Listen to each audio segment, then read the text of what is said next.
UFC 109, Relentless. Check your local listings.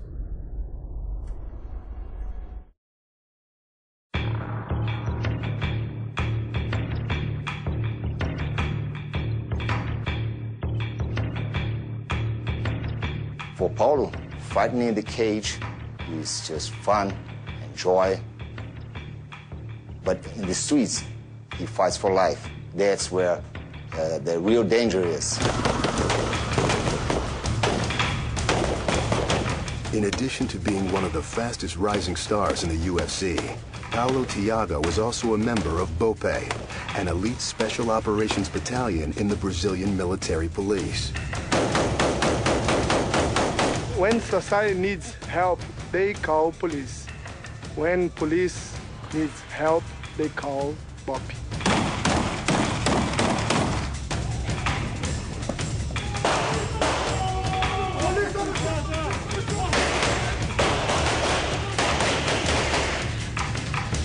Thiago has served in the unit for 6 years, conducting hostage rescues, bomb diffusions, gun seizures, and drug busts in his birthplace, the capital state of Brasília. Quando eu saio para uma operação, eu não penso em se eu tenho medo de não voltar para casa ou de voltar para casa. Isso é uma coisa que não passa pela minha cabeça. O que passa pela cabeça dos integrantes que fazem parte do batalhão, e inclusive da minha, é em cumprir a missão a qualquer custo. Paulo é um verdadeiro caveira. Ele tem, principalmente, a principal característica do Paulo é a calma em ocorrências críticas. Passar por situações como essas de grande periculosidade na rua, acho que isso vai endurecendo um pouco o espírito do homem, ele vai amadurecendo, vai tendo mais tranquilidade em situações que normalmente as pessoas perderiam o controle. Eu acho que nessa parte o serviço policial me ajuda muito pro MMA. Fio, bate, fio. Vai pra baixo, fio, agora. Since he first walked into head trainer Ataíde Jr.'s gym some 15 years ago, Isso, boa. Thiago's career has been defined by a unique combination of poise and power. Boa, isso, mantém, boa, tá bom, isso, tá bom. After compiling an undefeated record in Brazil, the 28-year-old debuted in the UFC last February with a stunning victory over the heavily favored Josh Koscheck. What? Koscheck is out, and this fight is all over! But to many ringside observers, Thiago's powerful knockout combination was a fluke, a result of a superior fighter walking into a lucky punch. Eu tenho a dizer que talvez eu tenha tido muita sorte mesmo, mas que eu treinei aquela combinação diariamente, várias vezes, e tive a sorte de conseguir encaixá-la na luta, uma coisa que eu treinei. Então, penso apenas no meu trabalho e em cumprir a minha missão dentro do octógono. Eu acho que o Paulo leva na humildade, no jeito mais tranquilo de se postar no ringue e, ao mesmo tempo, um jeito agressivo que ele tem de atacar os oponentes.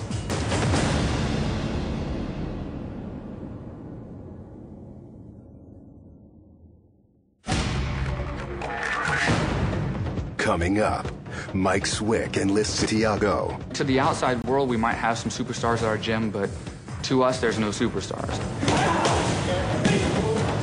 All the guys that are in the UFC now with me, John Fitch, Josh Koscheck, all these guys were built by AKA. Our whole team together is very strong. We know we work better as a team. Oh, but nothing's easy, right? Good combination by Swick, and it is all over! When the countdown to UFC 109 continues.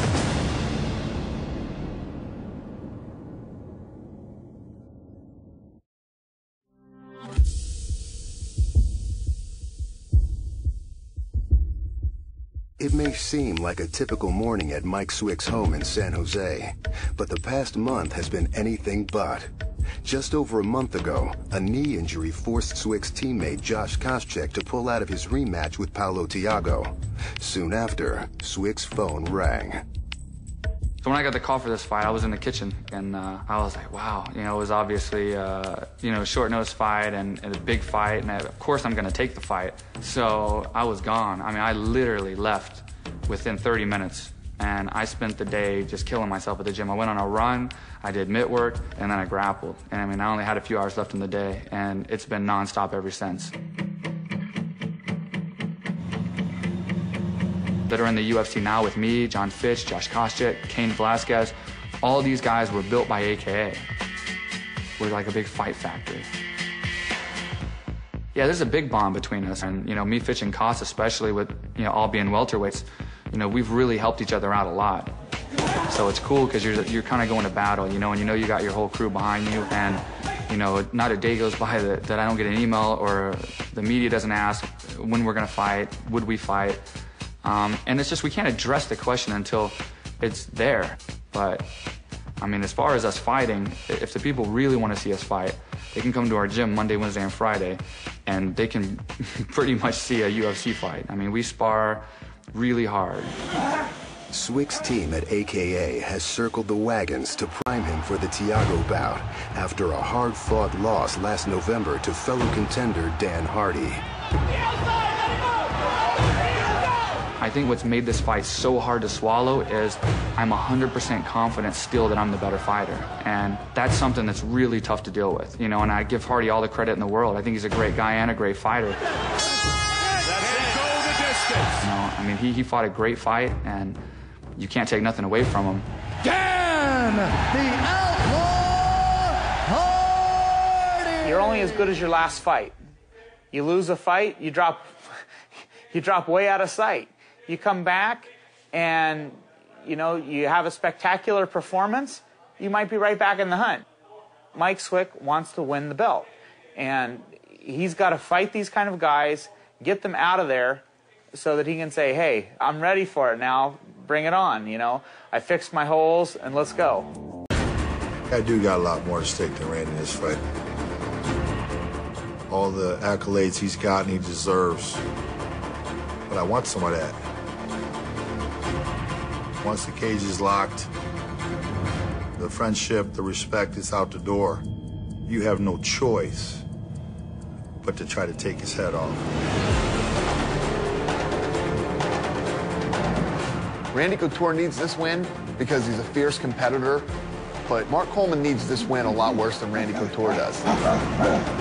Randy Couture is an absolute force at 205 pounds. If Mark Coleman can beat him, wow, Mark Coleman's back. Now I'm going to be on him from bell to bell. It's going to come down to who's tougher. I think I'm the best guy. I want 12 pounds of gold around my waist, and that's it. I want to get in there and continue to show the fans what I can do. And you know what, dude? You're right in this fight.